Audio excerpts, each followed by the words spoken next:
The Prophet ﷺ said, "Sayati zamanun ala ummati." There shall come a time upon my ummah, upon my nation, upon the people who follow me, upon the people who believe in me. They call themselves Muslims and believers. My ummah, when their prayers are not prayed correctly, and when high buildings spread in every place, when people swear in the name of Allah a lot about everything without fulfilling their oath, people curse each other a lot, bribery and adultery prevails, people neglect the hereafter in order to buy the luxuries of this world in exchange for the hereafter.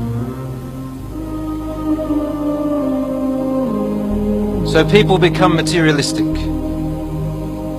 The Prophet ﷺ said, فَإِذَا رَأَيْتَ ذَلِكَ فَالنَّجَاةَ النَّجَاةِ. If you see this happening in your time, then seek refuge, seek refuge. Find a solution to get away from all of this. It's not an easy solution, but you need to stay away from all this. In one other hadith, a man said, Ya Rasulullah, what is seeking refuge? How do I seek protection? What do you mean by that? And Rasul ﷺ gave an expression like this. He said, by adhering to your house and keeping your mouth shut and hold your tongue and hand from doing unlawful until death comes to you. There's going to come a time even worse than this one, brothers and sisters, where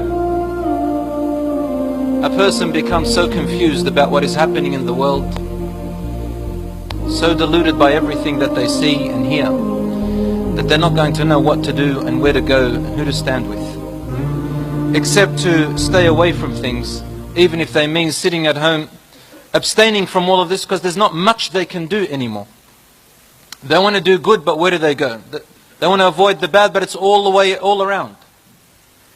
I heard a lot of young people say to me now, why does Islam say everything is haram, haram, haram? This is not true. Islam does not say everything is haram. But when there's so much haram around us and corruption, Islam looks like it's forbidden everything. But because we live in a time where the Prophet ﷺ told us that sins will be taken lightly and that modesty will be very invaluable, which leads us to that human life becomes invaluable. Human life becomes invaluable. ﷺ is telling us prayers are not prayed correctly. People pray without really meaning to pray anymore.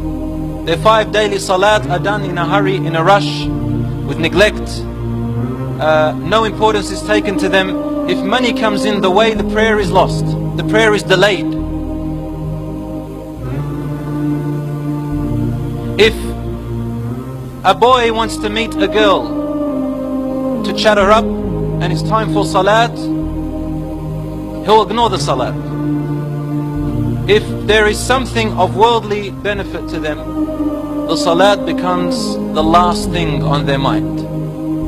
One brother said to me once, brother, I don't pray Jumu'ah because I work. I said, have you tried to seek time off? He said, no, because Islam says to me that I have to look after my family. The response to that is obvious. If it wasn't for Allah providing you with this family, you wouldn't have a family aslan in the beginning. When you turn away from Allah and become ungrateful to Him and rely on other than Allah subhanahu wa ta'ala, Allah describes this type of family like the family of the spider in the Quran.